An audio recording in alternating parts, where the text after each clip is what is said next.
Uma surpresa pra você. Como você falou que o meu carro é velho, então a gente vai embora a pé. Pra você aprender. Tá com fome? Então, se tivesse de carro ia chegar rápido. Mas meu carro é velho. Então agora vai aqui, ó, andando. Se surtar na rua é pior. Aí, ó. Se joga no chão mesmo. Tô gravando tudo pra... Por que você não comeu na escola? Eu até podia comprar um salgado ali, mas eu tenho que guardar dinheiro pra conseguir comprar um carro melhor, que meu carro é velho, né? Não vai não. Se você quebrar essa mochila vai ser pior.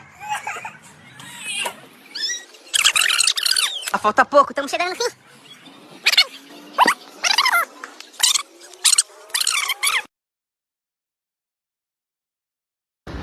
E aí, Liz, como tá o caminho? Tô satisfeita. Bora.